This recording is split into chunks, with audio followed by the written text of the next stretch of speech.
Perfection can be achieved on this table that you see, but I want to show its memories, even the ones that came from unfamiliar families.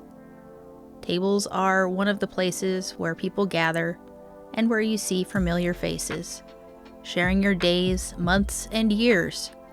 Decades pass, sometimes along with the ones we hold dear. Around this table, everyone knows. As time goes on, we sit around it and grow, recanting the stories of our lives. It's crazy to think how time flies.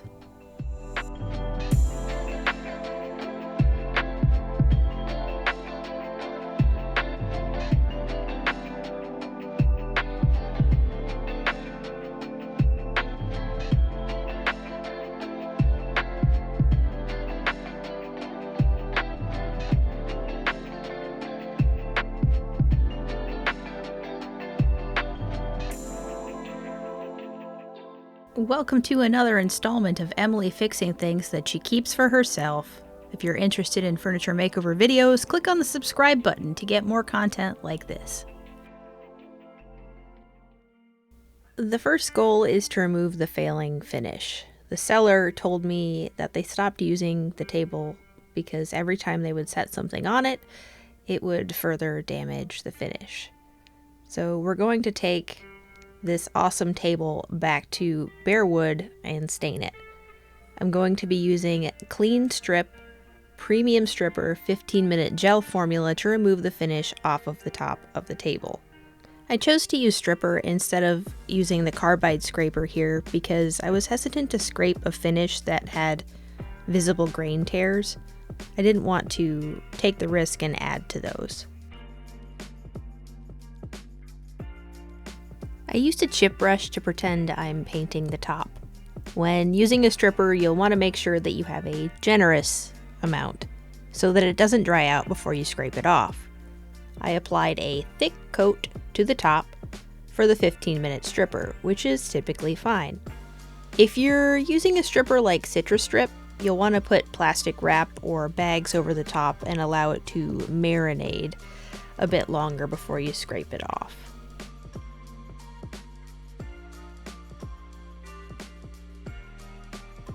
I'm trying my best here to make sure that the gel stripper goes to the ends but not on the floor, but it did end up going on the floor, so if you care about your garage floor, you should put some plastic wrap down when you're doing this, especially if you're doing the edges of a table. I came back in with a plastic scraper and scraped everything off. Then I used fine steel wool and mineral spirits to remove the rest of the finish.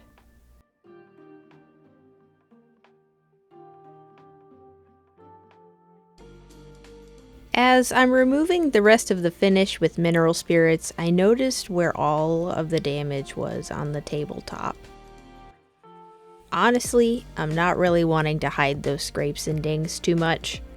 I could use walnut wood filler on the grain tears, I could steam out other areas where the grain was just pressed down, I could use oxalic acid on the top where the darker colors are. However, I don't really want a pristine table.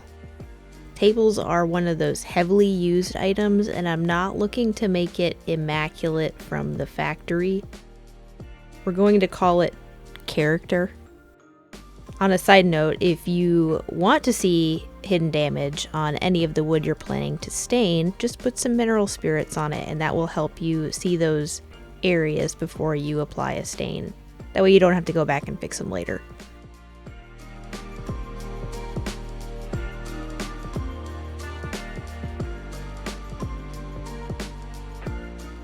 Since the table sides folded down, I made sure to fold the left and right sides down and then wipe in between the two table parts because obviously things are going to seep in between those two areas. And I just wanted to make sure that nothing was in between building up and making it harder for me to remove that finish later.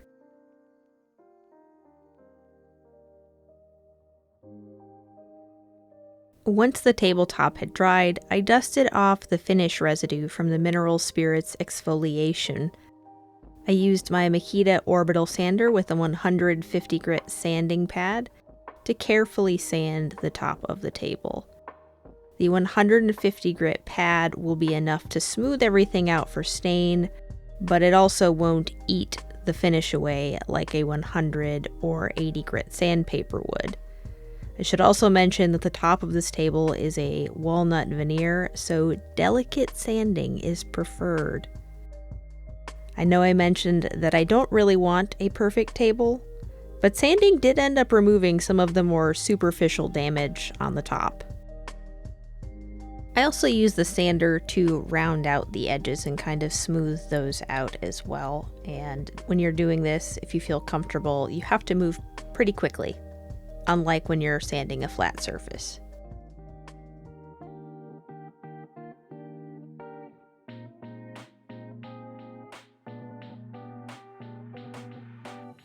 The bottom of the table is different than your average square table or round table. It had finish on the bottom, and the apron of the table was only on the two sections in the center. To better access this area, I flipped the table over and I placed it on two sawhorses that were covered on a moving blanket. This is going to be controversial.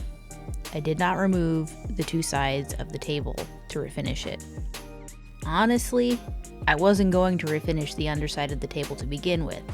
I kept telling myself, no, it's fine. Nobody will see it. You don't ever really have to do this on other tables. Except I did see it, and it kept staring at me, and I saw tinted lacquer. So in retrospect, if I were to do this over again, I would have taken the two sides off, the hinges, before taking the finish off. I decided to start with the legs. When I removed the first leg, I saw there were numbers underneath. Probably from when the table was moved. It was definitely not previously refinished. But when someone removed the legs, they numbered them so they could put them back in the right spot. As I was going around the table and removing each of the legs, I had my sander there with 150 grit sandpaper on it, and I decided to sand each of the flat surfaces of the legs before setting them aside and moving on to the next leg.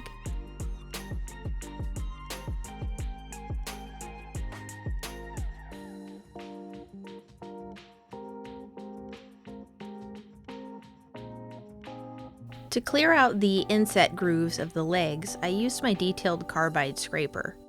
I was careful not to go over the edges as I scraped each part of the leg.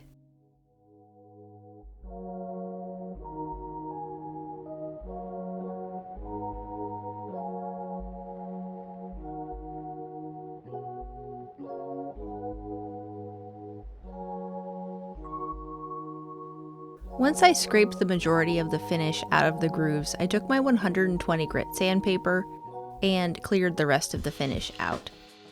Using 120 grit sandpaper means the stain could absorb a little bit more in the grooves, but it's meant to be an accent of the leg, and if it happened, I really don't see a problem with it. Now, if I used it on the face of the legs, that would be a different story, but this is meant to be like an extra detail.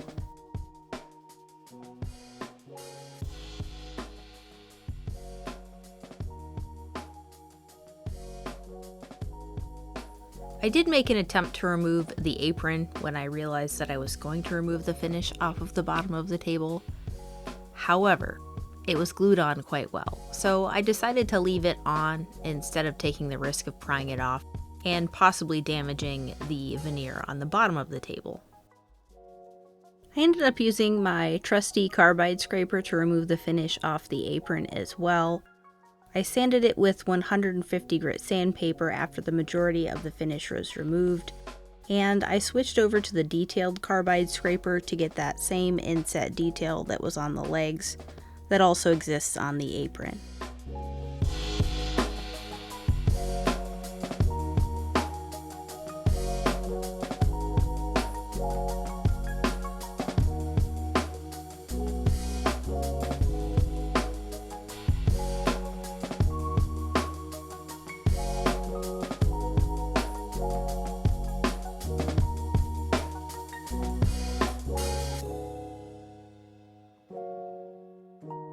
So now we've got the finish removed fully from the legs and also from the apron of the table.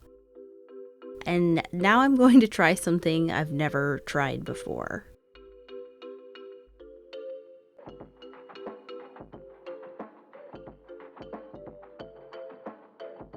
When I was recently cleaning my garage and reorganizing, I realized that I purchased this can of Minwax antique furniture refinisher quite a while ago, a couple months at least.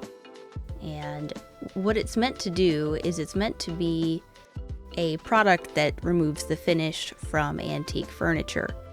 It's not meant to remove polyurethane, but it can remove shellac and lacquer finishes, which is what's on this table. So when you apply it, make sure, first of all, that you read the instructions. And the application is done by dipping steel wool in the Minwax furniture refinisher. So I have a metal bowl there. I'm just going to carefully pour the antique furniture refinisher into the bowl and then dab the steel wool into that bowl so that it's now saturated with the refinisher. And basically you're agitating the finish to remove it. My overall thoughts on the product are that it works really quickly. I should have used better gloves for this.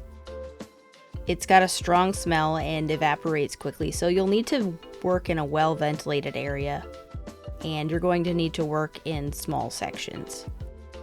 I don't think a flat surface is necessarily the best use for this, but I would like to try it on some more detailed areas of furniture in the future. The table was flipped back over to the top in preparation for the next step. I did clear out the area between the folding part of the table using my detailed carbide scraper and sandpaper as well.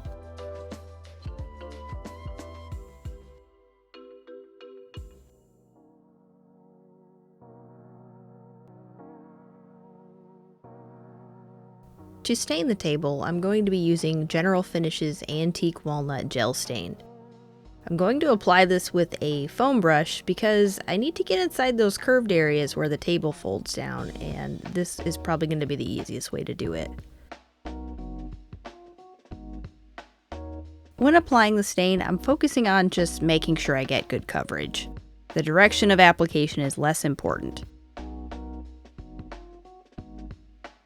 Whenever I'm wiping back stain, I always make sure to go with the wood grain as much as possible. The reasoning behind this is if you wipe in different directions and the stain does happen to dry, that streak is going to look very odd. It's going to look out of place and stand out. So this is kind of a fail-safe by wiping in the same direction. If something happens and it dries, it doesn't look unnatural.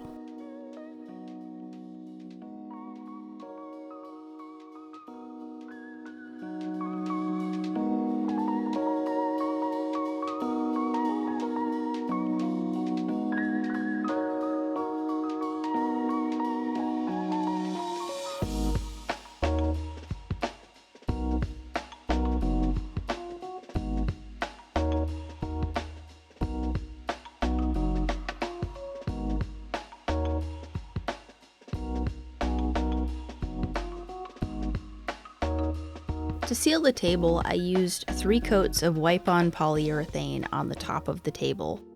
I applied only 2 coats of wipe-on polyurethane to the bottom of the table since it's not heavy use area. Before I apply my final coat of polyurethane, I came back in with a 320 grit sanding disc, and I hand sanded down the top and legs of the table. This means that I'm able to knock down any of the little pieces that might have fallen into the polyurethane while it was drying, such as bugs or dust or any other little granules floating in the air. For my last coat on the table, I'm going to use Varathane's Ultimate Polyurethane in a satin finish. I use this because I've had good results with ensuring that I get a smooth finish. I'm also able to apply it quickly to the legs and the apron of the table as well as the top.